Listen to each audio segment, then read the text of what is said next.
Good afternoon and welcome to Reboot 2030, the Democracy School's social media channel. My name is Nico Heller, and today I have as my guest Lene Rachel Andersen. Lene is an economist, a futurist, and a Bildung activist, and we'll be talking a lot more about that a little later on. Lene has written 19 books, among them Metamodernity in 2019 and Bildung, Keep Growing in 2020. She's won 2 democracy awards and is one of the founders of Nordic Bildung, a Copenhagen-based think tank. She's also a full member of the Club of Rome. Now, I see she's already in the waiting room, so let me just invite her in. And there she is. There she is. Hello. Hi. Good to see you. Count on everything. Good afternoon. I've just said a few words about you, about your background. So let's jump straight in, Lene. I said you're an economist, a futurist, and a Bildung activist, but I haven't mentioned so far that you also were a leading comedy writer in a previous life, and that you've studied theology. So you've had a huge and a very long journey behind you, bring a wealth of experience to your work. Today, I think you're primarily here as a Bildung activist, but it crosses over into futurology, I believe, because some of the stuff you're talking about very much has to do with the kind of future that we would like to see. So, Lene, let me hand over to you, and maybe you just introduce yourself a little bit and say just something about your background and how you've come to become a Bildung activist. And then, of course, as we move on, we will be going into this idea, into this notion in greater detail. So over to you, Lene. Thank you very much for the introduction. It is correct. I used to write comedy for television. I'm not a comedian, so I'm only funny on demand. And no, I don't do comedy. I wrote for some of the entertainment programs on Danish television, and I was not one of the head writers. But I had a lot of fun doing it. I learned a lot from it. And yes, I do have 3 professional backgrounds, and I actually use the combination in my work as a futurist, because the background as a business economist, of course, has taught me a lot about the way that our society works, the legislation, the economy, all that stuff that is sort of the machinery behind our society. Theology, I did not complete my studies, but I did pass the classical Greek exam and the Latin exam. I have not used it since. Once in a while, it's very useful to know the Greek letters, but that's about it. That has given me an understanding of the really deep roots of Western civilization. So coming from that perspective, I have the sense of where are things coming from, not so much how are they working right now, but where are they coming from? And what. But when you say, sorry, let me just kind of like, when you say we were coming from, are you talking about as a historical we? Sure, but also a moral and philosophical background, and who came up with these ideas and what was before it. And I think very often when we look at history, and I mean, in order to be able to extrapolate from now out into the future, we need to know, what went before, so that what is the trajectory somehow. And to see the big patterns in history, and what is it, when did technology turn everything upside down, and when was the last time we were like everything was up in the air and we needed to reboot. So theology has given me that. It was a Lutheran Protestant theology at the University of Copenhagen, so it has a very serious academic approach to theology. So it's not a preacher's seminary. It is an academic program. And from that, I knew the Bible. I knew the tradition, but I had not read the text in a context.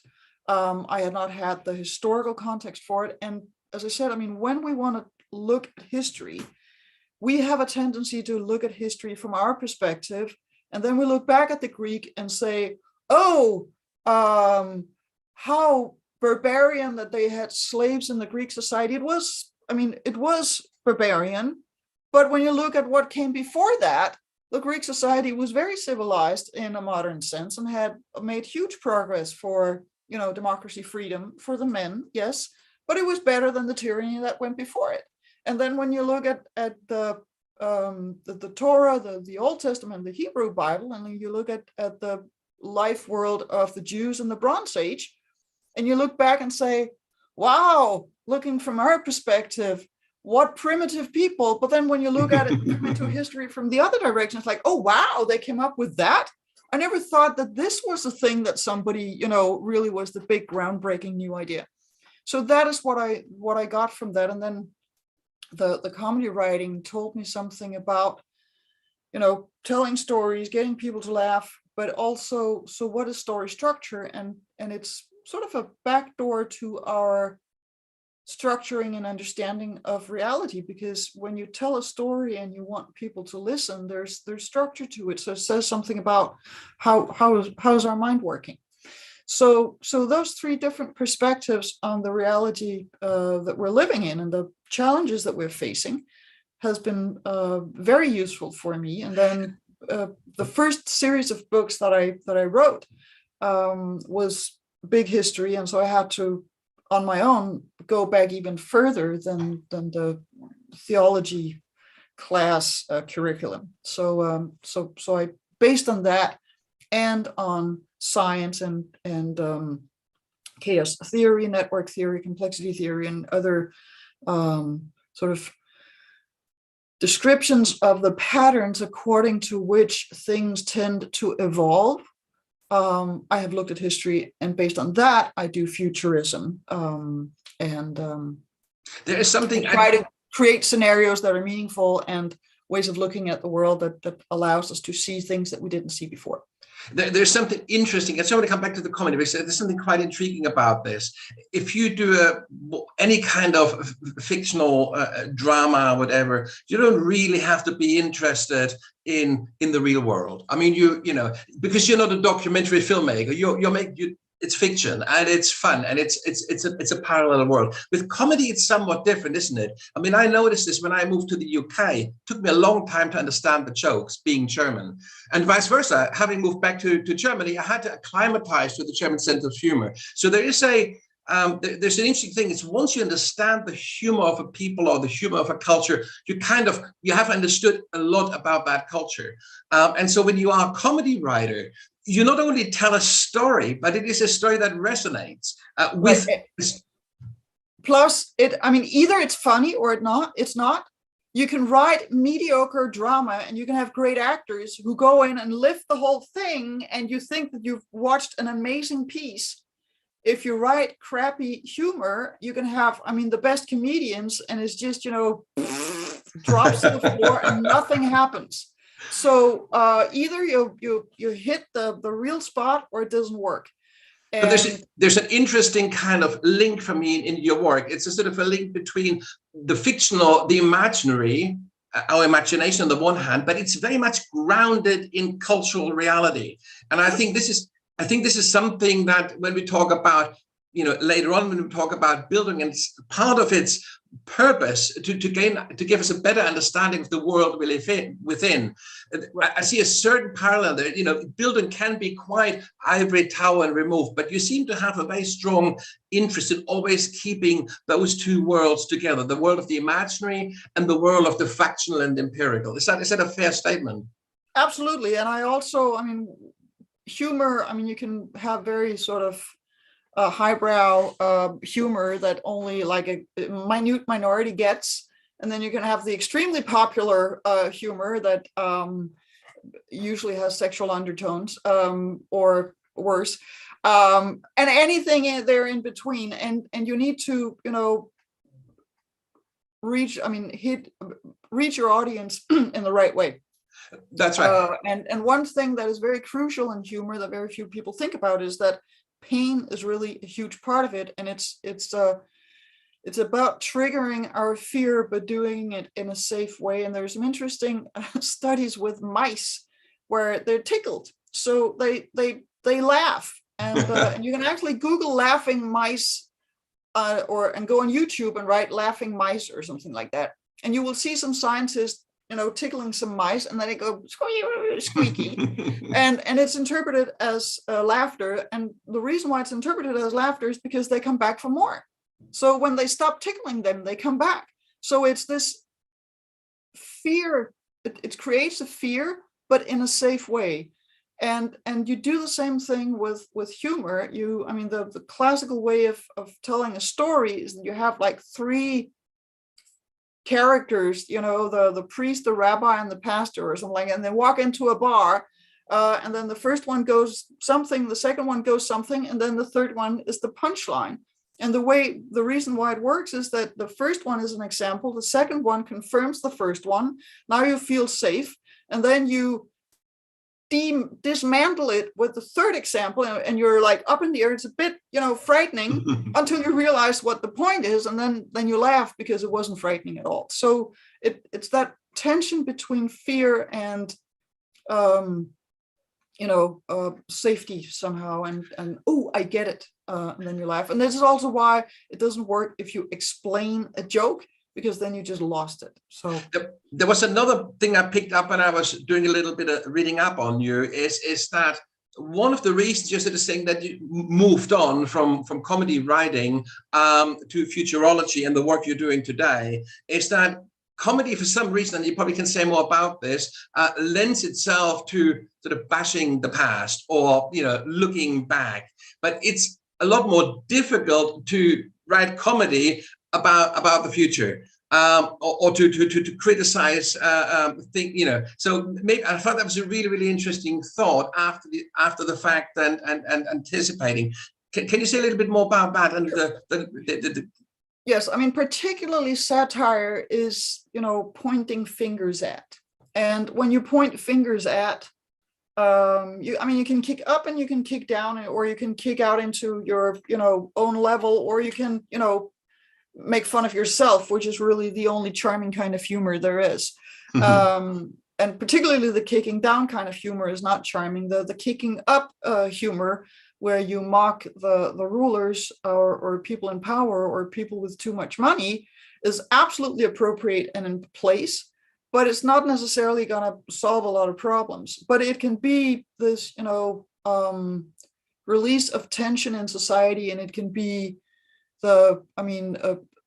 showing solidarity with among all the little guys, those of us who are in the precariat or have nothing, or are in the middle class, seeing that the bottom is falling out of the economy. I mean, everybody who is not Jeff Bezos and Mark Zuckerberg. We need to laugh at them, where we used to laugh at the rulers and the kings and queens and yeah.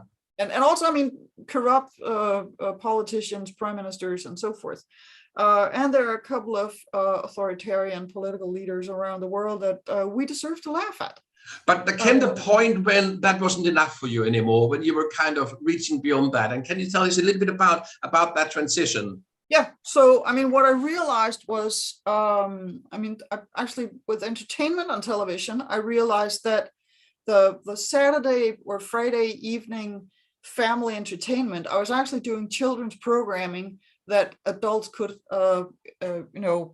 watch, because you want to reach the 8-year-olds so that they stay in front of the screen and then their parents sit there with them. So if you're one of the parents who spend your Friday evening, Saturday evening watching family entertainment with your 8-year-olds, you should just realize that you're actually being treated like an 8-year-old by other adults who are creating shows that your children can comprehend, and you're not spending your time dealing with the future and all the important stuff that is here in the world. You need to spend time with your children, but you might want to spend them on other stuff than children programming for the entire family. That was just sort of a footnote to what I'm going to say, which is the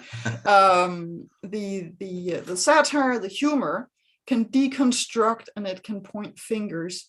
It can be a sort of a safety vault, letting steam out, and it can deal with pain that you cannot deal with in any other ways. It can deal with frustration, but it's not solving any problems. So I felt the need for solving some problems and starting these conversations among adults that get us safely into the future and help us create a future worth living in. And humor just was not the tool. So it's just not very funny. I mean, some of which is just not even worth making fun of. I mean, it's absolutely worth making fun of, but it's not taking us anywhere. Yeah. So it's just saying this does not work, but it doesn't say when this doesn't work, where should we go? And I want to do the when this is not enough, where should we go? Where should we go as a society, as families, as individuals, as citizens? And so we have to have those conversations. And one of them we're starting that right now. So I realized that humor was not the platform. I enjoyed it a lot. I learned a lot from it. I think it's really important. But I had served my part of that part of the media landscape and needed to move on to something else. And then the other really interesting aspect about you, and that's just amazingly impressive. You have written at this stage, I believe, I hope I don't forget it, but I think 19 books. Yes. I mean, most people are happy if they write like 2 or 3 books in their lifetime. And you've done this more or less in the last, not even 20 years, 15 years, I suppose. Or that's a huge output. But you have invested significantly more sort of emotional energy in this notion of Bildung, because you also set up an institute or a think tank, a Nordic Bildung, and you are campaigning around that issue, maybe in the way you haven't campaigned around other issues in the past. But you might have. I don't want to sort of jump the gun here, but it to me appears that this is something that's, that you've stumbled across something that really does matter to you in a big way. Do you want to kind of tell us a little bit about what that actually is? Because I think anybody listening is probably at this point thinking, well, what are they talking about? Yes. So let's get a little bit into the substance of it, this idea of a Bildung Rose. And you said in our preliminary chat that you wanted to kind of move towards this slowly. So you wanted to start off with some definitions beforehand. Let's go straight into this.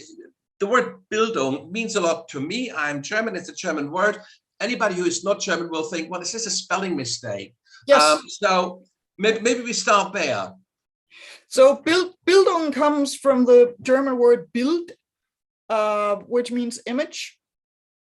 And originally the image was the image of Christ when we're back in the 1600s. And then with the Enlightenment, it kind of sort of left the vocabulary, and people were not so much into shaping themselves and their personal character in the image of Christ.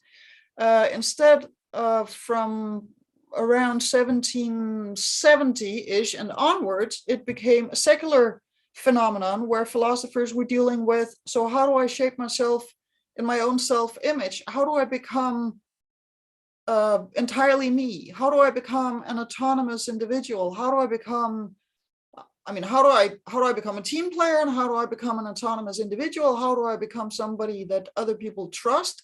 And how do I become a moral person who can take a moral stand and has a moral backbone?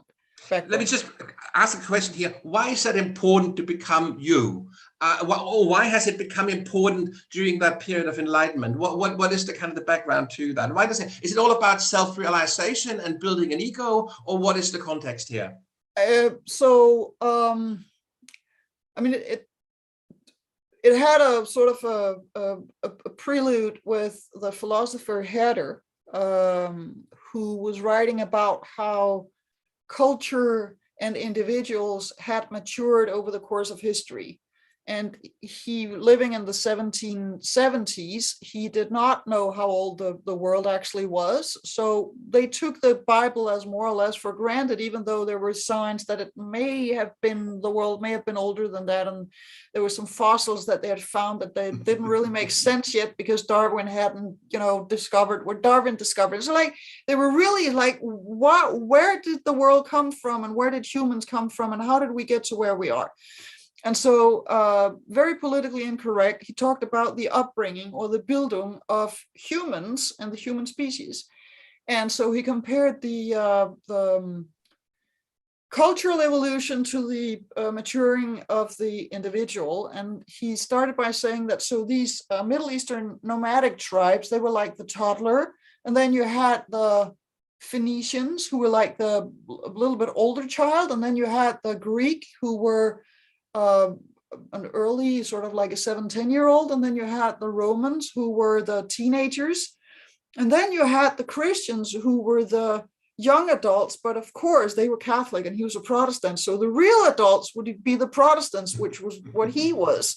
And so he compared that development. And I mean, there is something to it, but you can't compare people 5,000 years ago to a modern toddler. I mean, that, of course you can't. But the sense that our understanding of the world, our ability, how societies allow individual autonomy has, of course, changed over the course of history.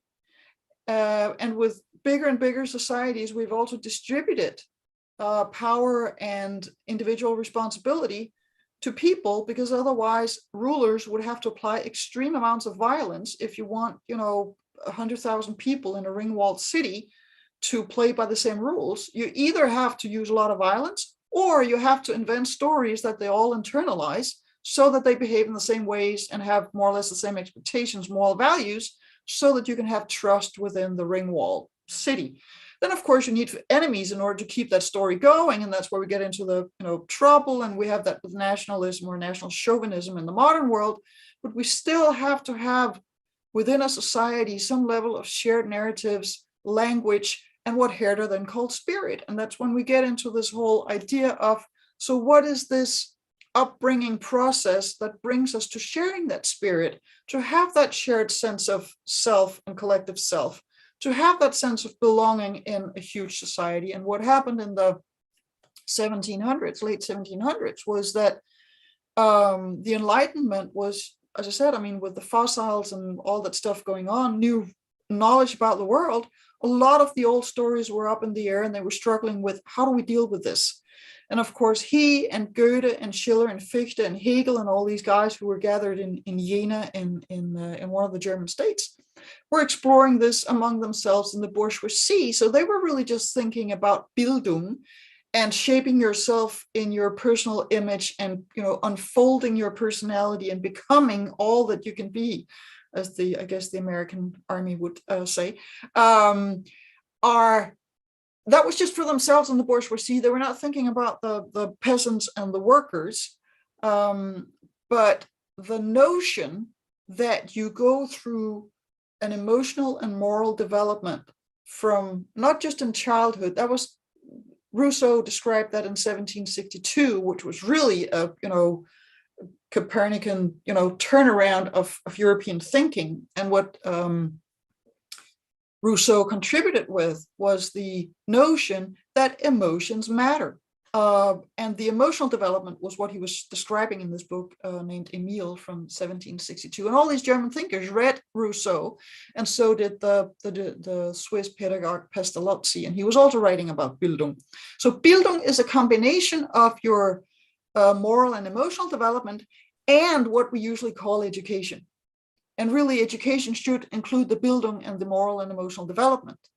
But when we talk about education, particularly in the aftermath of the invention of the Pisa Test, we think of education increasingly as what can be measured, the knowledge that we can transfer from one person to the next. And it doesn't just have the Pisa Test. I mean, I think a lot of people in education, of course, know it, and we do see the kind of the league tables every so often, and people go, oh God, we've kind of fallen back a place. But you could very briefly say what it is and what it measures, so that we have a. I mean, the Pisa Test is has been developed by the OECD, and by the way, it's kind of strange that we call ourselves a civilization, and it's not the pedagogues and the teachers who have developed the measurement for good education, it's the economists. I mean, there's something wrong here. So anyway, this economic organization for a certain kind of industrialized societies have made a test for, I think it's like all the 15-year-olds in all these nation states. And once every 5 years, they measure reading skills, math skills, basic knowledge in geography. But I think they also measure now whether people can, I guess, go online and book a train ticket, some practical stuff. But still, all of this knowledge that has been transferred in this way can be measured. And so, I mean, if I try to teach you math, we can work on it. And then after 2 weeks, I can test how much of this can you do on your own. And we can do it with grammar. We can do it with, knowledge. We can do it with biology. And I can test how much, got stuck and how much of it you can, answer the right questions. But that is only part of what education should be. By the way, education in that respect is also, practical learning and transfer of knowledge, like how to bake a bread or fix a bicycle, or the traffic rules for that matter. It's not just what happens in school when we talk about knowledge transfer. But then there's the other part of Bildung, which is the knowledge that you cannot transfer, which is, so how do you handle yourself if you need to play a game and you have to play by the rules for the first time when you're a 5-year-old? And if you can't figure out how to play by the rules, the other kids are not going to play with you anymore. And that kind of learning is not something we can transfer, but I can send the 5-year-old out into play with the other kids again and again until he or she knows how to play by the rules and suddenly gets new friends. And then hopefully the child will learn, okay, so if I'm a good pal, I have friends tomorrow. And if I have friends tomorrow, we can do other fun stuff. And later, you learn to stand in line and keep your place in the line. You suffer a heartbreak and you come over that, and you start a family, you go to your first job interview, say something really stupid, and you learn that I shouldn't have said that. So all this stuff and how you handle yourself is the emotional and moral development. And we cannot, I cannot test if you actually got it. I can tell you about my experiences, but I cannot transfer them. And if you go through an experience like mine, I cannot test what that did to you. We can have a conversation about it. And if we spend enough time together, I can sense, and you can sense on me, okay, so is this a person who is has the moral and emotional development that I would expect for that person's age? Is this somebody who's worth hanging out with? But we can't make a test for that. I won't, say that nobody's trying, but it is going to be a disaster if we actually try to test this. Because what would it mean to score 8 on friendship ability? That would just be horrible.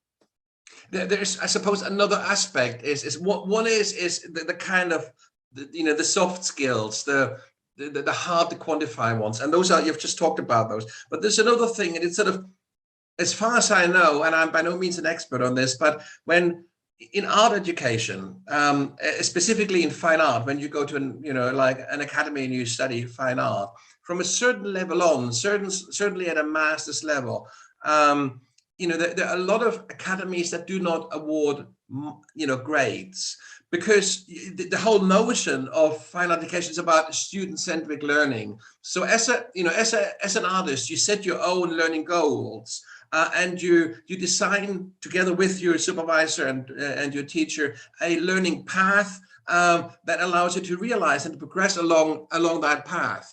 Now, how can you compare that path with that path? They're kind of entirely different. You have to, in a way, assess people on their own terms.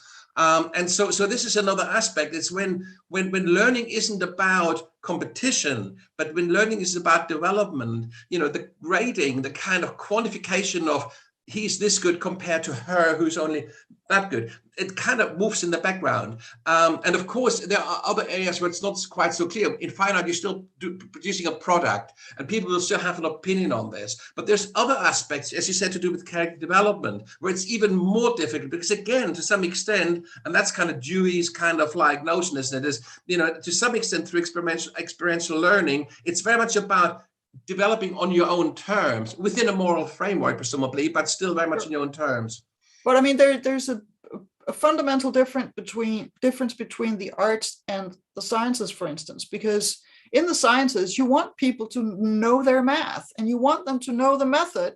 That's and right. You want them, you want scientists to get the right kind of answers in the right way through the right process. That's right. So here you have to, it actually makes sense to measure and test before we let this physicist work on the next, nanotechnology or nuclear power plant. That's right. Do they know their math? It's worth testing. I'm all for it. But then when you have somebody who plays the violin, and plus, I want all the physicists to know the same kind of math but I also want them to think individually. They have to be able to challenge each other, but they have to be exact in what they're doing. And then when you have the violinist, then it is all about their personality and their emotional range, and how can they express that emotional range through an instrument. And you can only get to that by, getting in touch with your emotions and learning to play. In order for it to be not just reproduction of whatever is on the sheets, you have to, really know the instrument. You have to be one with the instrument. And then you express what you have inside yourself through the melody and the rhythm and everything that was in the sheet of music. So you listen to music because it moves you. You listen to music because it touches something inside you. And it is the other human being that you want to feel when you listen to that music. And you both want to listen to the violinist and say Mozart, who wrote the music. So there's this whole, human experience that, can lift us up or get us down or get us excited and all that stuff. And that is where particularly Schiller is interesting in his concept of Bildung, because he says that personal development, he talks about three different kinds of people. The person who's caught in his or her emotions, and therefore is not free because the emotions define everything. And the second kind of person who has transcended the emotions by internalizing the norms of society, and therefore is not free either, because the expectations of other people are defining what I'm doing, what I find right, and what I'm choosing to do. So they're not free either. The only free and moral person is the person who's then transcended the what he calls it the person of reason, the person who follows the rationale of society, the person who has transcended those expectations and can make up his or her own mind and feel his own emotions and knows what is best for society and what works in society, and can then combine it in his or her own way. And that is the person with Bildung, but the process is also Bildung. And what Schiller says is that from being in the throes of your emotions and to becoming the person of reason, aesthetics, the calming beauty, can sort of align your emotions with the emotions of others. And once you have been brought into that, then you are, in a modern term, a team player.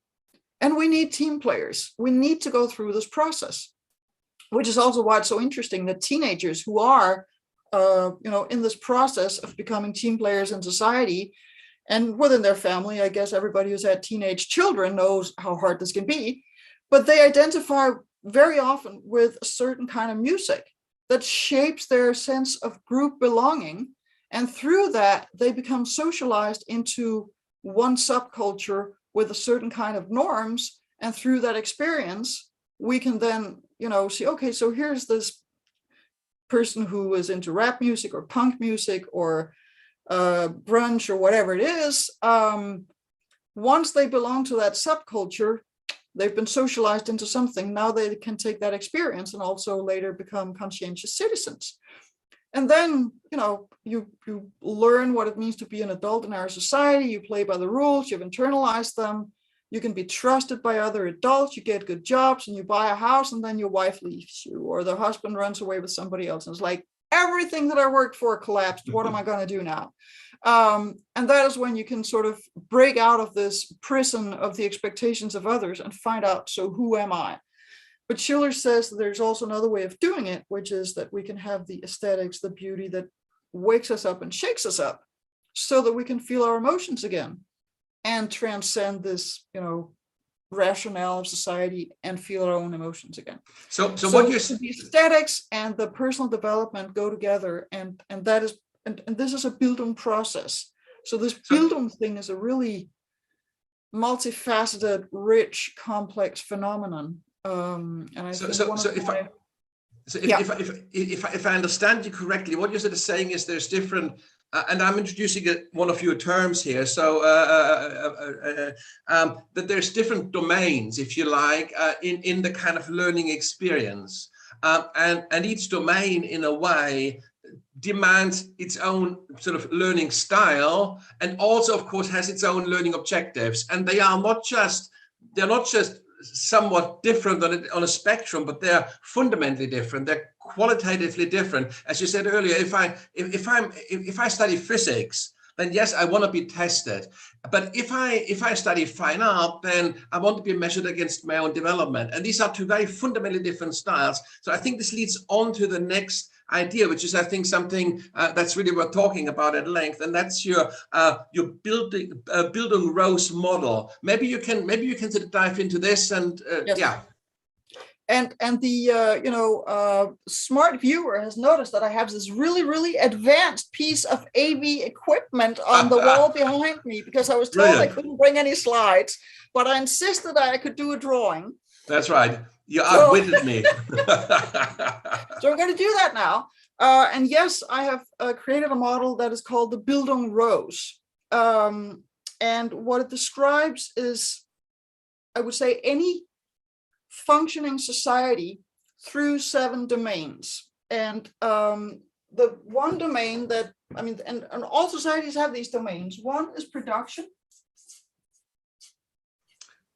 It's great. I can read it really well. It's good. Excellent. Yeah, I will do this more often. Okay, so another domain in society is technology.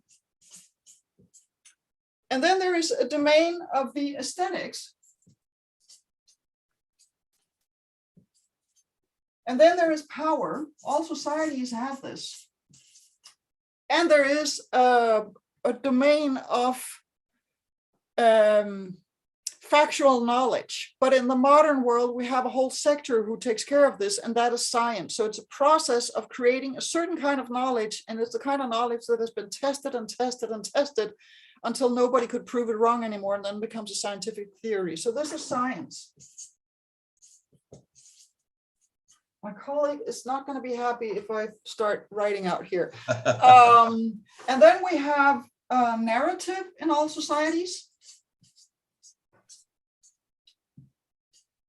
And narrative can be religion. It can be the history about who is our people, who is our country, where are we coming from. But it can also be political ideology. So this is really about the stories that we keep telling in order to tell ourselves who we are and who's a good person. We have it in the modern world also in some of the archetypical stories, like in James Bond, for instance. I mean, it's basically a Messiah story, but it's in a modern dress. And we keep telling these stories over and over again. And that's why, when you go to the movie theater, who is the villain and who is the good guy and who will survive. Then you get into postmodernism, we deconstruct everything and the bad guys win. But until then, the narrative was telling us who's the good guy and how do you, and this is also where the Bildung comes in, how do you shape yourself in this image? Who would I like to be between James Bond and Blofeld and, Miss Moneypenny? I'm trying to find out. And then the last one is ethics. And the way that I distinguish between moral values and ethics is that moral values are the guiding principles in familiar situations. And it is what we have embedded in our narrative. Ethics are the principles that guide us in unfamiliar situations. It's sort of underneath the moral values. And so when we have unfamiliar situations, like when new technologies are disrupting everything, we can't go to our moral values anymore because they don't suffice. So you have social media. Can you share a nude picture of your ex when it was on paper and it took, hours to sit in the dark chamber and, expose these pictures? Yes, you could share your one nasty people just to mock your ex. It wasn't nice, but it was not a catastrophe. That doesn't work anymore. So we need ethics, because the moral values cannot guide us, but the ethics tell us that we're in a completely new situation. What are the principles behind not sharing a nude picture of your ex? Well, it's that this is just not the dignity of that person is more important than me having this, little kick out of making him or her look ridiculous. So we need to go to the ethics and figure out, so what was the principle behind the idea that you couldn't do this or that, because in a new situation, we have to do it in a different way. And so the reason why it's called the rose is because it's like little flower with petals in it. And I'm really going to try not to hit the wall here. So so that would be the Bildung Rose. And with growing societies, I usually, illustrate them as arrows. When society grows, these domains have to grow as well in complexity, in expertise. And the way that the rose is constructed is that those domains that are neighboring collaborate really easily. In production and aesthetics, you have industrial design, for instance, but you also have the whole advertising industry. So, there's a lot of collaboration between production and aesthetics. You also have a narrative and aesthetics where you have religion using the most, fantastic aesthetics available of the time in order to get people, to come to temple and pray and have that transcendent experience that the arts can provide. And then you have, of course, the ethics. Science also has ethics, but it's different ethics than you have in the moral values. But the ethics that define the process in science is what makes it science. It isn't just about looking out the window and saying, oh, is it raining or is it not raining?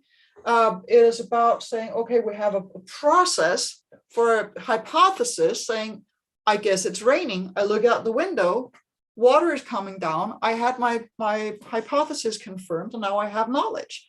And then I can have it peer reviewed. I can check it with my, friends. Is this enough water for it to be rain, or is it just fog? And then we can discuss that, and somebody will, send back the peer review and say, Lene, that is not rain at all. It's just fog. So, so that is the ethics behind science. And then, of course, and so the reason why it's called the Bildung Rose and not the societal rose is that in order for us to thrive in society, we need to know some of all of this. Our inner world needs to grasp the outer world, and particularly when we are voting in order to find the right politicians, we need to understand some of all of this, and we need to elect people who also understand some of all of this. And we also need, as professionals, not to be, completely absorbed by, the one thing into which we have specialized ourselves. We need to know some of all of it because we need to be able to communicate what it is we do with other people who come from a different background. We also need to be citizens who can bring that with which we are, in a unique position to contribute to society into that society. So here you produce new knowledge, but you also produce new knowledge in aesthetics, but it's a different kind of knowledge. It's a new symbolic world. And so if we take the music and the, really, avant-garde musician, for instance, they know all the, the catalog, they know how to play the classics. And then they reach the boundary of what this culture is capable of explaining with music. And then you push the envelope. You push the boundary of what is this genre of music capable of doing. And then 100 years ago, they had jazz. 70 years ago, they had Rolling Stones and the Beatles. And now, 20 years ago, it was like house and rap music. And now it's a completely different kind of music with a lot of auto-tune, and it's becoming more and more electronic, even the human voice. And there are so many genres. You can't just say there's like one thing. So each of these domains, we need to understand some of all of them in order to not, be, confused when we go out into our own culture and in order to make informed decisions. I had a sort of a kind of, if you like, sort of two political narratives in the back of my mind, which you can quite nicely project onto your model, and it conjures, it brings up very, very different societies, if you like. And of course, you know, as a voter, as a citizen, I will be voting on this proposal or on that. And the one proposal, you can call it the American dream, from the dishwasher to the millionaire. It's meritocracy, and it's a race to the top. Over here. That's right, and there's something about this is like, I think that the ethical version of this means, for as long as you're a good sport, for as long as you participate, there is always charity to kind of to cushion the fall if you don't make it to the top, or not even to a point where you can sustain an existence. So that is a sort of the kind of, you know, dishwasher to millionaire, you know, at least I tried. If I haven't succeeded, at least I tried. There's another model, which is leave no one behind. It's kind of the opposite, isn't it? It's like, it's a social welfare model where you sort of say, well, you know, the weakest link in the chain is what we need to base our, you know, our policies on, so that nobody falls through the cracks. And of course, if you take those two, leave no one behind on the one hand, and the American dream, you know, from dishwasher to millionaire on the other, both have their mythology, of course, and both have their supporters, but they mean very different things. And if you operationalize it across your Bildung Rose, you get very, very different systems of knowledge.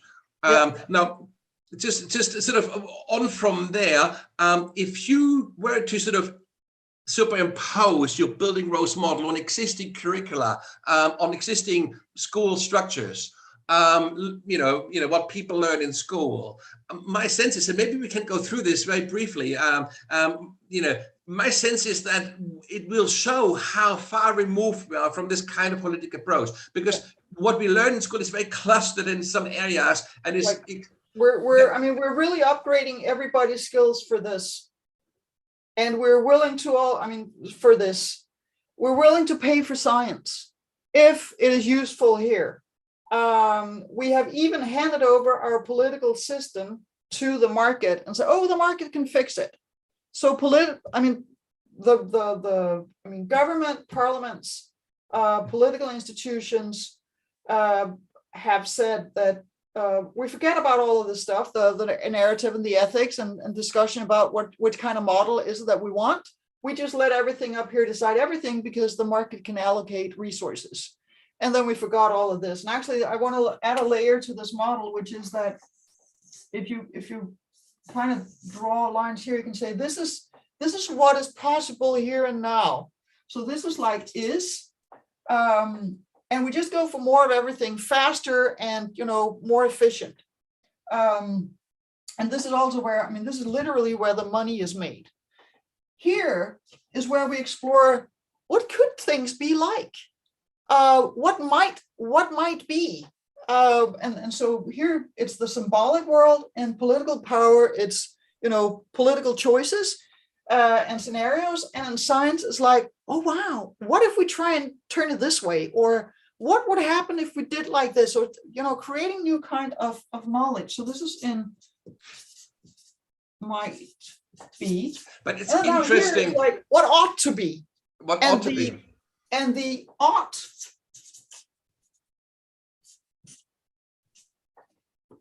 is a conversation that we've almost given up on in our society, which is disastrous, because the tech industry is turning everything upside down, and we have just, you know, forgot that we could have a moral compass. And when we talk about education, that's why I think this model and Bildung Rose is so crucial. When we look at education, we need, for all the different educational programs from, you know, kindergarten to PhD, to make sure that everybody struggles with all of it. It's very interesting. There's an aspect about this middle layer. For a moment, I was kind of thinking, well, should aesthetics be at in that middle layer? But of course, it needs to be, because it is the form-giving element. You know, in design, you're talking about two aspects. You're talking about form and function.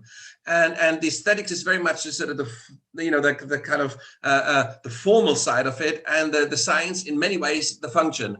How does it work? How do we, how does the engine work? And then of course the aesthetics is, what does it look like? What does it sound like? And of course with car engines, I was amazed to find out at some point the amount of money that's spent on making those engines sound good. Or just, the sound of the door, car door when it shuts. That's right. It's a whole, tech science production, field of car door sound engineers.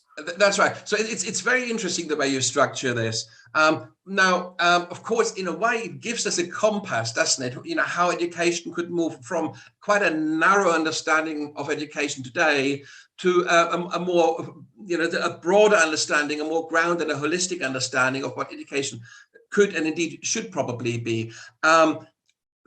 Are you working on this on your own, or how? This is such a big idea, and so of course, if we want to move towards some kind of implementation, then we need partners, don't we? So how are you taking this forward? I'm doing it in talks like this. I'm writing some papers about it. We have an article about it on our website. There are some slides. We can share a link to a book that I wrote recently that is called "What is Bildung?"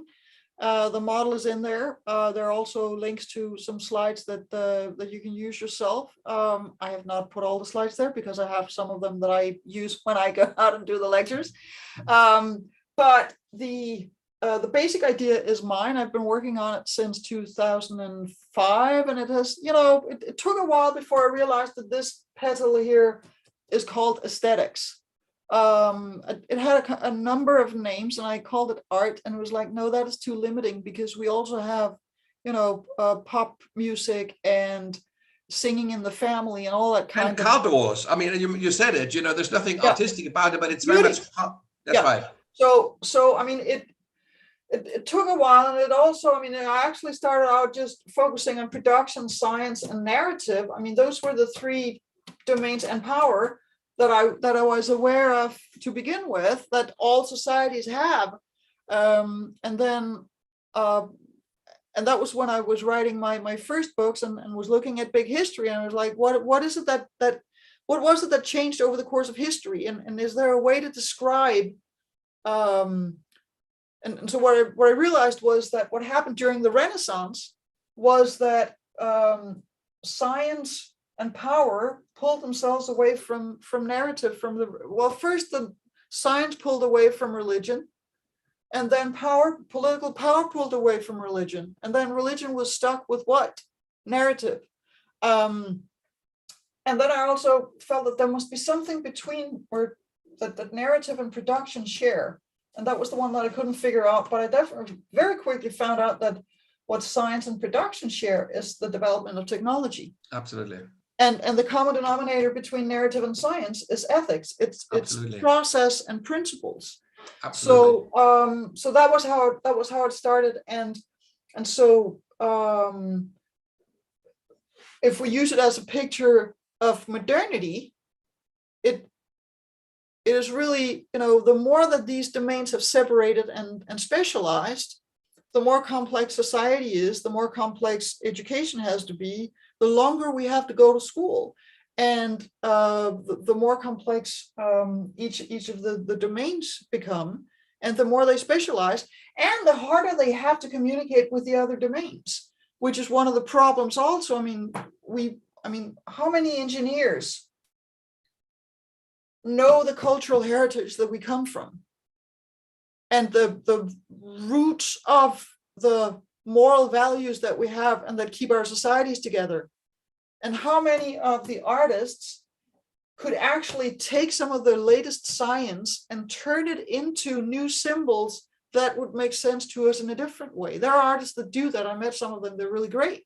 But we need way more collaboration across the rose, so to speak. And one of the jobs of the political power then is to balance these and make sure that all of the money that is made up here gets channeled out into the rest, because we cannot have a balanced and functioning society if all the resources are up here.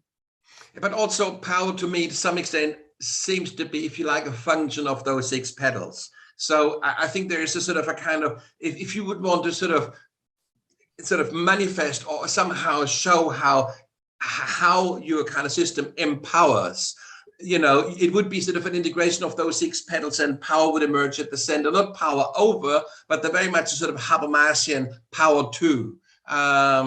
And that's very interesting. Now, last thing I would like to kind of sort of like touch on during this talk, and this is the relevance of this model in today's world. There is, for the lack of a better word, sort of an emergence of sort of an anti-enlightenment, and of course also anti-establishment, but very much an anti-enlightenment kind of movement that basically does no longer accept science as truth and wants to have its own truths, its own, fictional or fake narrative. So it's conspiracy theories or whatever you would want to call it. And I can only speculate, but one thought that crossed my mind is when that kind of sort of integrated body of knowledge that is sort of symbolized through the Bildung Rose, when that disintegrates, fragments, then you could well get a society that looks a bit like what we have today. Is that a sort of a fair enough? Absolutely. And I mean, what we have done over the past generation, I mean, there are 2 movements here. One is that the complexity of everything is so mind-boggling that it's just hard to handle. And it's hard to handle for all of us.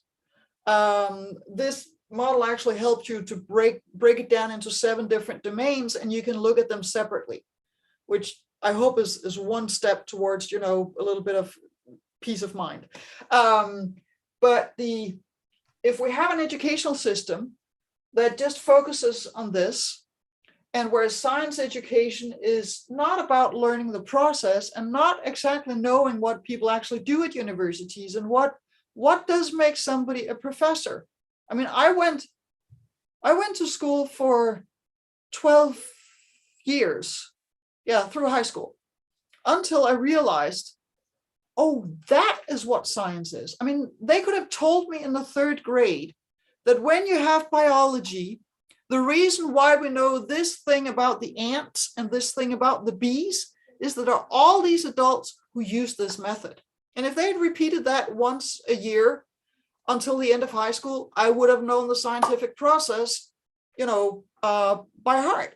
So, but we don't teach that. I mean, we just teach the result and, tell the children about the bees and the ants and the sun and all this stuff. And it's like, we hope that they will remember the result instead of teaching the ethics and the process.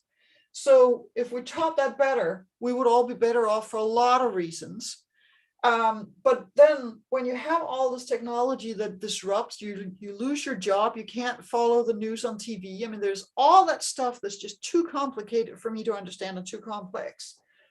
I have these narratives about who I am and what is my role in the family, what is my role in my local community, and who are these people and these people and these people to tell me that there is this virus that I haven't caught yet that will have all these, horrible consequences. And particularly if these people have not, created this, turned this into language and symbols that I resonate with. And actually the concept of resonance and the arts is, a whole chapter in its own. But if I don't resonate with what is being said in all of these domains, and if I only feel anxiety and fear and something that I cannot grasp, it makes total sense that people go for there's something comforting about conspiracy theories, because one of the crucial points of a conspiracy theory is that somebody is behind this. Oh, yes, and if absolutely. somebody isn't behind this, somebody is in control. But if nobody is behind this, nobody is in control. And that is freaking scary. So if these people are not in control, if these people are not in control, and these people are not in control either, it is actually more comforting to tell a story about somebody being in control. And it can be Hillary Clinton in a pizza parlor or it can be the Jews, or it can be aliens, or it can be Jeff Bezos and Bill Gates. But it feels good. That's right. I have a cognitive. I was once many years ago in London. I was mugged, and I had a gun between my eyes. And what really freaked me out is he was shaking. And I just thought, Jesus, if you put a gun at people, at least be cool about it. I know, that really freaked me. That was much more, than anything else. That he wasn't in control. And that's now the other thing is, so that's a real interesting aspect. The other thing, of course, is that every one of those domains, of course, also can be corrupted to some extent. I mean, the very obvious one that came to mind is the commodification of art, which very often becomes production, rather than really kind of doing justice to the kind of the creative mandate and the kind of the sort of aesthetic mandate. It becomes production, and it's basically supplying product to the art market. But of course, when you think about this, of course, science also can become corrupted, and so in fact, can every single aspect of this. They can all be corrupted. I mean, production can be all about exploitation. I mean, that's why we have the climate crisis. That's why we have pollution. That's why we have slavery. There's 40 million people in slavery as we speak. Yeah. Tech can be corrupted and cause disruption and surveillance and so forth and so forth. Yes, absolutely. Exactly. You're going to have narrative that can become fundamentalism and fake news, narrow-mindedness and stupidity, and you can have ethics that is too advanced for people to grasp. You can take the whole woke movement, which actually makes a lot of good points, but it has also become a fanatic movement of cancel culture. So what they're saying is actually, I mean, a lot of it is wonderful, but anything wonderful that does not allow for something non-wonderful to exist as well is going to be problematic, no matter how wonderful it is. So, I mean, if you have ethics that is too advanced for people to grasp, and you then apply, intolerance in order to implement it, then ethics is just as problematic as any of the other ones. And of course, science can become incredibly arrogant, and you got all these scientists who just discuss among themselves. And if the rest of us don't understand what they're saying, it's like our problem because we didn't pay attention in school. One last question before we wrap up. Are you working with any schools directly with this methodology? Wouldn't that, or if not, would that not be something interesting to do? I would love that. I mean, the think tank Nordic Bildung is 3 years old, or 3.5 by now. We started in March 2018. And we were on the wonderful trajectory of reaching out in the beginning of 2020, and then came COVID, and we went online like everybody else. And instead of, finding institutions and applying this model together with them, we actually created a European Bildung network, which you can find online. There's also a North American Bildung network and a Latin American Bildung network and a global Bildung network. Wow. Where we bring people together to explore Bildung, and a lot of people are very enthusiastic about this model, like I am. And so we're having conversations about this, and we have online events, and we also have real live events, and of course more of them as COVID is at some point, being handled. But we're working on that. But we have. I mean, we survived the COVID, able to pay rent and keep our office. And that was like, yay. Yay. Absolutely. No, this has been a traumatic time for all of us. It's been, and looking at the numbers in Germany at the moment, we're far from, through it. So it's a terrible situation for a lot of us. And of course, Reboot 2030 is another one of those solutions to try to kind of keep the dialogue going, because what else can we do? What I would like to do, Lene, is to think about, to carry on this conversation into the future, and to think about another get-together, virtual, presumably in about 6 months' time. And there's two things that kind of are in mind. One is I would like to, and probably that's the one in 6 months' time. I have a good understanding now what your understanding of Bildung is, and what the Bildung Rose model is. I would like to talk a lot more about application. Because I think that is really where where a lot of the excitement lies, is when you talk about how this could actually transform sort of like educational systems.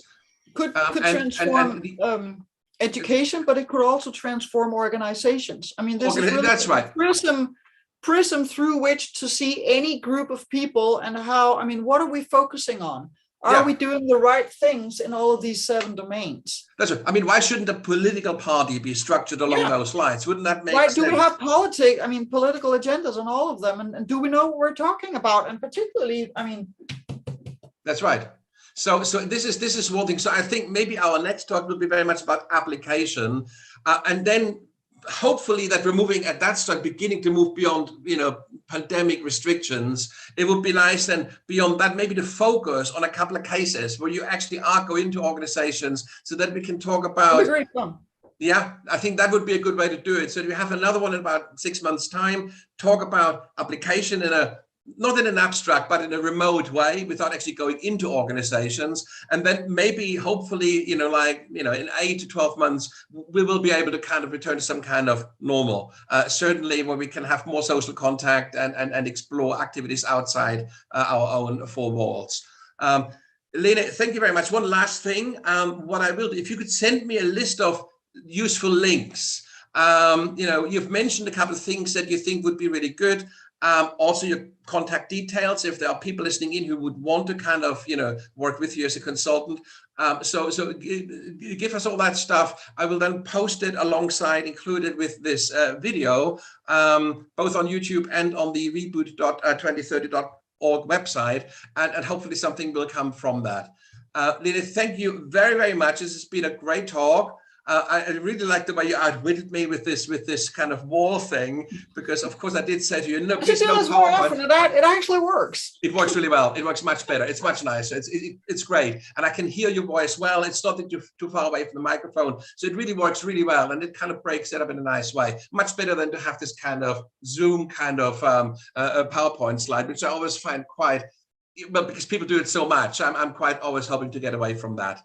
Lene, thank you very much. It's been a great pleasure. And maybe, outside of this, we can kind of keep in touch anyway.